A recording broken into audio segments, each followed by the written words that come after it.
जय हिंद। मैं BWC वाला और आपका हम सबका खूबसूरत चैनल बायोलॉजी वर्ल्ड क्लास। आज हम पढ़ेंगे रक्त का स्कंदन यानी कि कोगुलेशन ऑफ ब्लड।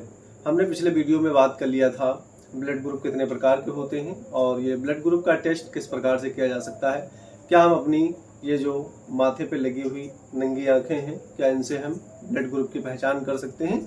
तो आपने अगर अभी तक नहीं देखा है तो पिछले वीडियो में जाकर के हमने उसका डिस्कस किया है पार्ट 3 में। आप जाकर के इत्मीनान से देख सकते हैं, यही कोई 20 से 25 मिनट का वीडियो होगा। उसमें पूरा डिस्कस किया गया है कि ब्लड ग्रुप कितने प्रकार के होते हैं और ब्लड ग्रुप होते क्या चीज़ हैं और ये बनते कैसे हैं। आरबीसी और प्लाज्मा का भी डिस्कस किया जा चुका है, यहाँ तक कि 1, 2, 3 पार्ट्स में हमने डिवाइड कर लिया है। आज का हमारा लेक्चर जो रहेगा ये ब्लड का थक्का किस प्रकार से बनता है। जैसे अगर हम किसी जगह पे कट जाते हैं, पिट जाते हैं तो हमारी बॉडी से ब्लड निकलना स्टार्ट हो जाता है।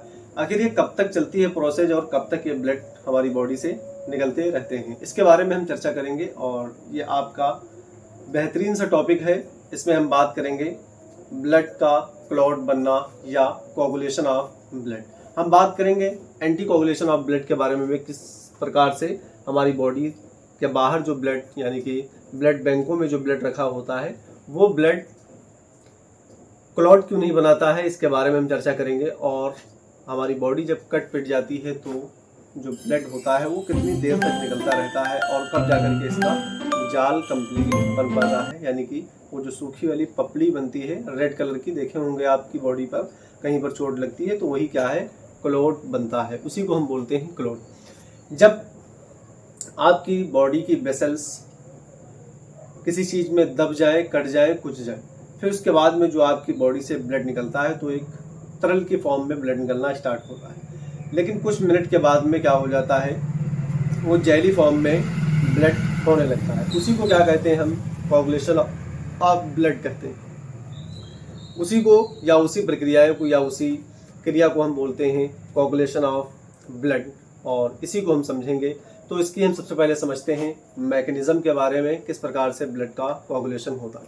इस जो ब्लड का कोगुलेशन हुआ, इसकी सबसे पहले जो साइंटिस्ट ने इसकी क्रियाएं स्टार्ट की या सबसे पहले इसका मॉडल प्रस्तुत किया था वो साइंटिस्ट थे होवेल द्वारा। इसका जो है सबसे पहले स्टार्ट किया गया था। कौन से साइंटिस्ट थे?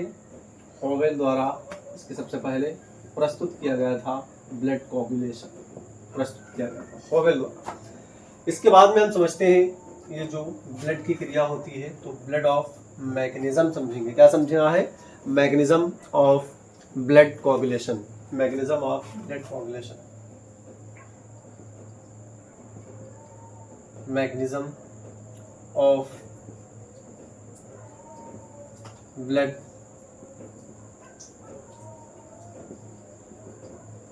कोगुलेशन। किस प्रकार से हमारी बॉडी के अंदर जो है जब कट पिट जाती है बॉडी या ब्लड वेसल्स को चोट लग जाती है तो उस जगह पे जो ब्लड का रिसाव होता है या सिक्रीट होता है वो कैसे क्लॉट में परिवर्तित होता है या चेंज होता है, इसके बारे में हम समझेंगे। तो सबसे पहले रुधिर का स्कंदन की क्रियाएं हम समझेंगे, मैकेनिज्म ऑफ ब्लड कोगुलेशन। जिस जगह पर चोट लगती है वहाँ की ब्लड वेसल्स, टिश्यू, ब्लड और प्लेटलेट्स दो प्रकार के फैक्टर रिलीज करती हैं। क्या करती हैं? वहाँ की जिस जगह पर चोट लगती है, यहाँ पर हम एक लाइन लिख लेते हैं हिंदी में, जिस जगह पर चोट लगती है वहाँ के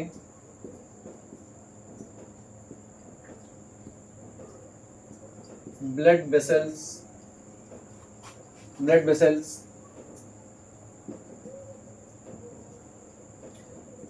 प्लेटलेट्स जो होती हैं दो प्रकार के फैक्टर रिलीज करती हैं। वो दो प्रकार के फैक्टर जो होते हैं उनके बारे में हम चर्चा करेंगे।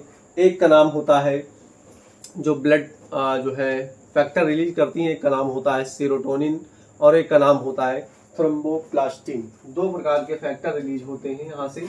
उन फैक्टर्स के नाम है, एक का नाम सेरोटोनिन और एक का नाम थ्रोम्बोप्लास्टिन। अब देखो धीरे धीरे हमारी प्रक्रियाएं स्टार्ट होने लगी। अगर ब्लड आपके वेसल्स में चोट लग जाती है, चोट लगने के बाद में जब ब्लड बॉडी से बाहर निकलता है तो एक तरल फॉर्म में निकलता है। तरल फॉर्म में निकलने के बाद में वो जेली फॉर्म में चेंज हो जाता है। अब वो जो चेंज होता है, जो ब्लड का क्लॉट बनता है, जो सूखी पपड़ी हाथ पे या कहीं पे चोट लगने के बाद में जो पपड़ी बन जाती है, उस पपड़ी को हम बनाने की मैकेनिज्म को समझ रहे हैं और ये बहुत ही इजी तरीके से आपको समझाएंगे। 3 इसके स्टेप हैं, तीनों स्टेप हम समझ लेंगे और हमारी समझ में आ जाएगा किस प्रकार से ब्लड का क्लॉट बनता है। और उसमें 13 फैक्टर भी काम आते हैं, उन फैक्टर्स का अलग अलग प्रकार से हम डिस्कस करेंगे। वो 13 फैक्टर इसी में काम आएंगे और उन्हीं के बारे में हम समझेंगे।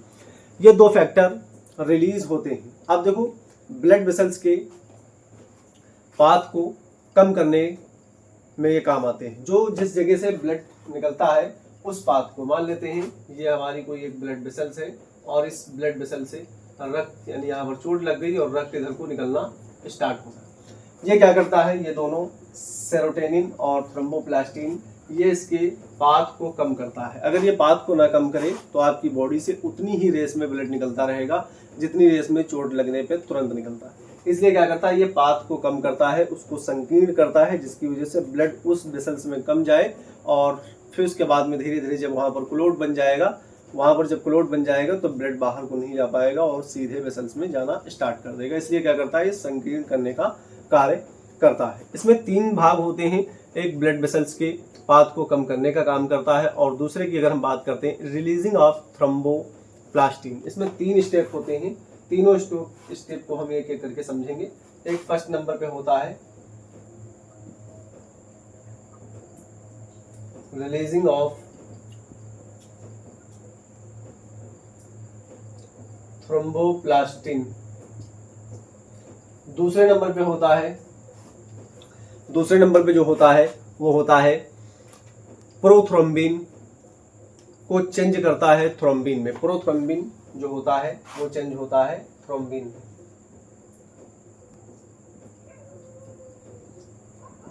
प्रोथ्रोम्बिन को चेंज करता है थ्रोम्बिन में। और 3 नंबर का जो बात होती है, यानी 3 नंबर पे जो हम इसकी मैकेनिज्म पढ़ेंगे वो क्या होगा, फाइब्रिनोजेन किसमें चेंज होता है, फाइब्रिन में। फाइब्रिनोजेन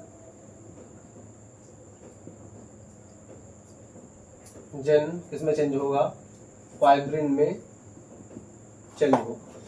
3 प्रकार के, यानी कि ये जो मैकेनिज्म है इसको हम 3 स्टेप में समझेंगे। फर्स्ट स्टेप रहेगा रिलीजिंग ऑफ थ्रोम्बोप्लास्टिन और 2 नंबर पे जो रहेगा प्रोथ्रोम्बिन को चेंज करेगा या परिवर्तित करेगा थ्रोम्बिन में और फाइब्रिनोजेन को चेंज करेगा फाइब्रिन में। इस प्रकार से तीनों स्टेप को एक एक करके हम समझने का प्रयास करते हैं। और सबसे पहले हेडिंग डाल लेते हैं रिलीजिंग ऑफ थ्रोम्बोप्लास्टिन। आप चाहे तो इसका स्क्रीनशॉट ले सकते हैं, मैं थोड़ा साइड में हो जाता हूँ और फिर उसके बाद में तीनों मैकेनिज्म को हम समझते हुए चलेंगे। आपने इसका स्क्रीनशॉट ले लिया होगा। रिलीजिंग ऑफ थ्रोम्बोप्लास्टिन और प्रोथ्रोम्बो, यानी प्रोथ्रोम्बिन जो होता है वो थ्रोम्बिन में चेंज होगा और फाइब्रिनोजेन जो होगा वो फाइब्रिन में चेंज होगा। इसके बारे में हम एक एक करके डिस्कस करते हुए चलेंगे। तो पहली हेडिंग डाल लेते हैं releasing of thrombin. Releasing of thrombin,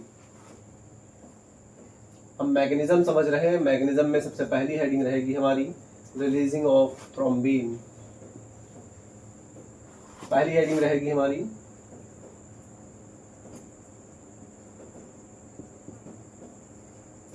releasing of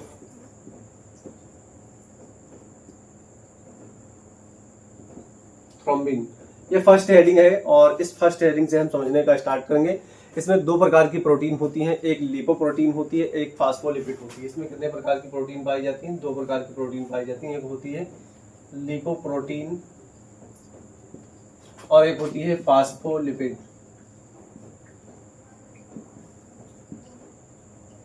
phospholipid, lipoprotein और फास्फोलिपिड ये क्या करती हैं, इसे फैक्टर थर्ड भी कहते हैं। किसको, थ्रोम्बिन को फैक्टर थर्ड भी बोला जाता है। इसको फैक्टर थर्ड भी बोलते हैं। अभी जब हम फैक्टर 13 फैक्टर के बारे में डिस्कस करेंगे तो थ्रोम्बिन उसमें आएगा, उसको बोलेंगे हम फैक्टर थर्ड बोलते हैं। थ्रोम्बिन को क्या बोलेंगे, फैक्टर थर्ड बोला जाता है। और इसे फैक्टर थर्ड भी कहते हैं। प्लेटलेट्स जो होती हैं, प्लेटलेट्स और इसके साथ में प्लेटलेट्स फैक्टर होता है और थ्रोम्बोप्लास्टिन फैक्टर्स। देखो, प्लेटलेट्स एंड थ्रोम्बोप्लास्टिन प्लास्टीन, ये फैक्टर मिलकर के क्या बनाते हैं, ए फैक्टर, और इसके साथ में प्लस क्या होता है, Ca2 प्लस, Ca2 प्लस, ये तीनों मिलकर के प्लाज्मा प्रोटीन से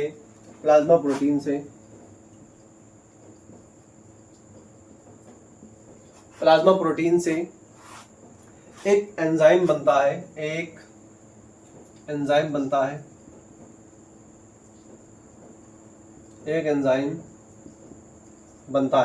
उस एंजाइम का नाम, जिसे हम थ्रोम्बिनेज कहते हैं। क्या कहते हैं, प्रोथ्रोम्बिनेज कहते हैं। उस एंजाइम को हम क्या कहते हैं,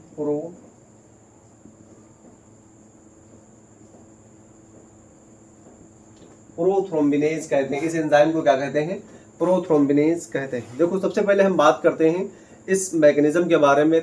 3 स्टेप में मैकेनिज्म को बांटा गया है। सबसे फर्स्ट नंबर पे रिलीजिंग ऑफ थ्रोम्बोप्लास्टिन, और दूसरे नंबर पे प्रोथ्रोम्बिन और थ्रोम्बिन में चेंज किया जाएगा। फिर उसके बाद में तीसरे थर्ड नंबर को बांटते हैं फाइब्रिनोजिन, और फाइब्रिन में चेंज करते हैं। फिर इसके बाद में अगर हम बात करते हैं, सबसे पहले फर्स्ट नंबर की अगर हम बात करें तो थ्रोम्बिन ऑफ रिलीज, यानी कि थ्रोम्बिन को कौन रिलीज करवाता है, तो लिपोप्रोटीन और फास्फोलिपिड इसके अंदर पाई जाती हैं, और इसे फैक्टर थर्ड के नाम से भी हम जानते हैं थ्रोम्बिन को। प्लेटलेट्स फैक्टर्स और थ्रोम्बिन और थ्रोम्बोप्लास्टिन जो होता है प्लस कैल्शियम के साथ में प्लाज्मा प्रोटीन से एक एंजाइम रिलीज करता है। उस एंजाइम का नाम होता है प्रोथ्रोम्बिनेज। उसे क्या कहते हैं, उस एंजाइम को हम क्या कहते हैं, प्रोथ्रोम्बिनेज एंजाइम कहते हैं। आप चाहे तो इसका स्क्रीनशॉट ले सकते हैं, और इसके बाद में हम बात करेंगे 2 स्टेप की, और आपने इसका स्क्रीनशॉट ले लिया होगा। इसके बाद में हम बात करेंगे सेकंड स्टेप की, और सेकंड स्टेप में हम समझेंगे मैकेनिज्म। समझ रहे हैं, मैकेनिज्म का फर्स्ट स्टेप कंप्लीट हो गया है। इसके बाद में सेकंड स्टेप समझेंगे, उसके अंदर क्या क्या होता है। उसके अंदर हमने पढ़ा था कि थ्रोम्बिन को जो प्रोथ्रोम्बोप्लास्टिन, यानी कि सबसे पहले अगर हम बात करते हैं प्रोथ्रोम्बिन को, थ्रोम्बिन में परिवर्तन होगा। सेकंड स्टेप में क्या होगा, सेकंड स्टेप में प्रोथ्रोम्बिन को क्या है में एक्सचेंज करेंगे, थ्रोम्बिन में एक्सचेंज करेंगे।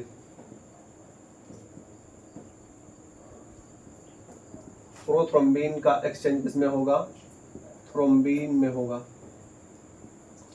प्रोथ्रोम्बिन का एक्सचेंज किस चीज में हो रहा है, थ्रोम्बिन में परिवर्तन हो रहा है। इस स्टेप में, यानी कि इस जो पाथ की बात करते हैं, तो प्रोथ्रोम्बिन क्या करता है, एंजाइम Ca2 प्लस की प्रेजेंस में, किसके, ये एंजाइम जो होता है Ca2 प्लस की प्रेजेंस में, CO2 प्लस की प्रेजेंस में क्या करेगा, प्लाज्मा में हेपेरिन को निष्क्रिय कर देता है। किसको निष्क्रिय कर देता है, हेपेरिन को निष्क्रिय कर देता है। हेपेरिन को निष्क्रिय कर देता है। ये हेपेरिन कहाँ से आता है, ये हमारे लीवर से प्राप्त होता है। जो हेपेरिन होता है ये लीवर से प्राप्त होता है, और प्रोथ्रोम्बिन को थ्रोम्बिन में बदल देता है। इस फैक्टर को सेकेंड भी कहते हैं। इस फैक्टर को क्या कहते हैं, ये प्रोथ्रोम्बिन को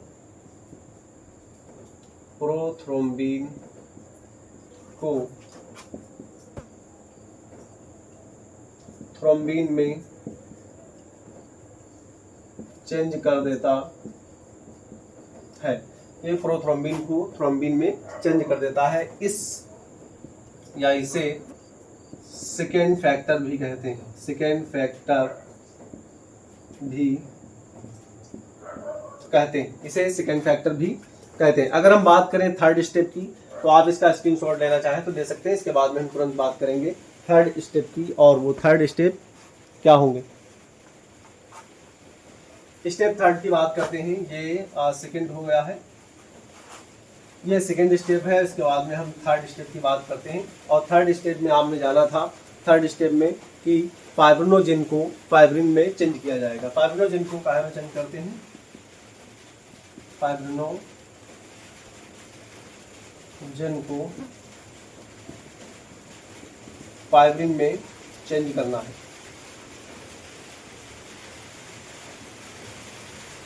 ये हमारा थर्ड स्टेप रहेगा, और इसमें ये बहुत इंपॉर्टेंट है थर्ड स्टेप। इसको हम समझते हैं, ये जो एक्टिव थ्रोम्बिन होता है, एक्टिव थ्रोम्बिन, सुनिए,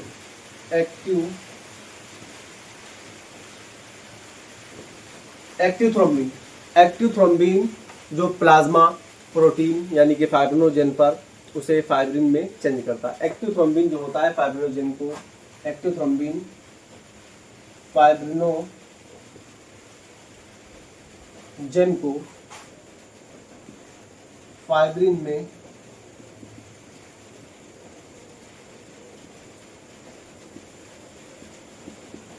चेंज करता है। फाइब्रिन में क्या कर देता है, ये एक्टिव थ्रोम्बिन को, एक्टिव फाइब्रिनोजेन को, एक्टिव जो थ्रोम्बिन होती है ये क्या करता है, फाइब्रिनोजेन को थ्रोम्बिन में नहीं, फाइब्रिनो यानी कि फाइब्रिन में चेंज कर देता है। फाइब्रिन में क्या कर देता है, चेंज कर देता है। और सबसे पहले फाइब्रिन को चेंज करता है, ये सॉफ्ट एंड थिक होता है। ये कैसा होता है, जो फाइब्रिनोजेन जो होता है यानी कि फाइब्रिन जो होता है ये कैसा होता है, सॉफ्ट होता है और ये घने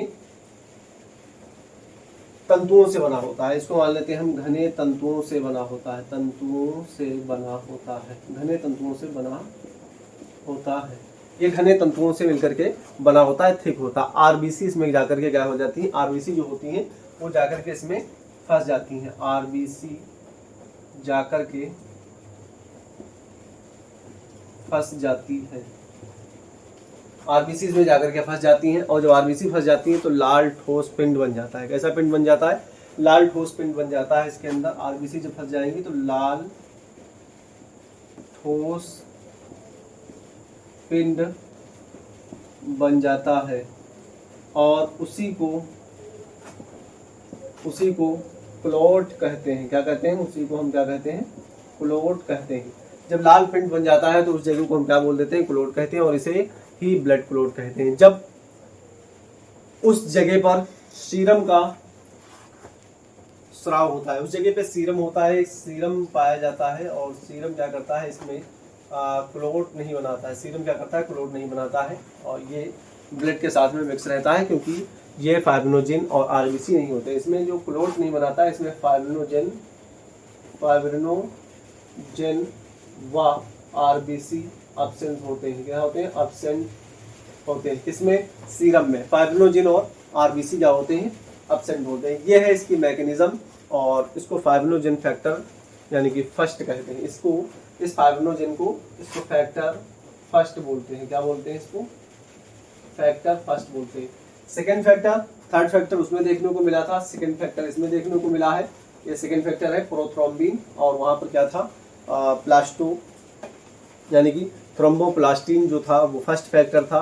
और फिर उसके बाद में थ्रोम्बिन जो प्रोथ्रोम्बिन है ये सेकेंड फैक्टर है। और फिर उसके बाद में ये जो मिला फाइब्रिन, फाइब्रिन ये कैसा है, फर्स्ट यानी कि फाइब्रिनोजेन ये फर्स्ट फैक्टर है। इस प्रकार से टोटल 13 फैक्टर इसमें काम करते हैं और 13 फैक्टर मिलकर के इसको ब्लड को क्लॉट, आप चाहे तो इसका स्क्रीनशॉट ले सकते हैं। मैं मिटाने की कोशिश करता हूँ, थोड़ा सा पॉइंट की और बात करते हैं और फिर उसके बाद में हम इस टॉपिक को ज़्यादा भारी, ज़्यादा लंबा नहीं बनाने की कोशिश करेंगे। हम बात करेंगे जब हमारी बॉडी कट जाती है तो कितने मिनट में ब्लड का क्लॉट बनता है। तो लगभग 8 मिनट में ब्लड का क्लॉट बनना स्टार्ट हो जाता है। और इसमें क्या होता है कि जो विटामिन के होती है वो भी क्या करती है, सहायता करती है। इसके अंदर विटामिन के जो होती है वो सहायता करती है ब्लड के क्लॉट बनाने के लिए। इसके बाद में हम बात करेंगे, एक बीमारी आई ब्लड क्लॉट, जैसे किसी का थक्का नहीं बनता, किसी को चोट लग जाती है और फिर उसके बाद में उसका ब्लड रुकता नहीं, बहता रहता। इस प्रकार से पूरा बॉडी का ब्लड निकल जाता है और उसकी मृत्यु हो जाती है। इंग्लैंड में बीमारी को देखा गया जिसको बताया गया हीमोफीलिया। हीमोफीलिया एक बीमारी जो है वंशानुगत होती है। किसी में क्या होता है कि उसके ब्लड बॉडी से निकलता रहता है। जब उसकी बॉडी में चोट लग जाती है तो उसकी बॉडी से ब्लड निकलता रहता है और फिर एक टाइम आता है कि मनुष्य की मृत्यु हो जाती है, मानव की मृत्यु हो जाती है। बीमारी को क्या बोलते हैं, हीमोफीलिया बोलते हैं। हीमोफीलिया ये वंशानुगत बीमारी है। आप क्वेश्चन को तैयार कर सकते हैं कि हीमोफीलिया कैसी एक जो है डिसीज़ है, ये वंशानुगत डिसीज़ है। इसके बाद हम बात करेंगे कि मॉडर्न थ्योरी कैसी आई, modern theory of blood coagulation और उन फैक्टर्स के बारे में बात करेंगे और एंटी कोगुलेशन यानी प्रतिस्पंदन के बारे में बात करेंगे। जब ब्लड बैंकों में ब्लड रखा होता है तो वो आके क्लॉट क्यों नहीं बनाता है, इसके बारे में हम डिस्कस करेंगे बहुत आसान तरीके से। और मुझे उम्मीद है कि आप लोगों को समझ में आया होगा। मिलता हूँ नेक्स्ट वीडियो में। और अभी तक चैनल को सब्सक्राइब नहीं किया है तो लाइक कर दिया करो, बेल आइकन को दबा लो ताकि आप तक इसका नोटिफिकेशन बराबर पहुँचता रहे। मिलता हूँ नेक्स्ट वीडियो में, पढ़ाई करते रहें। All the best.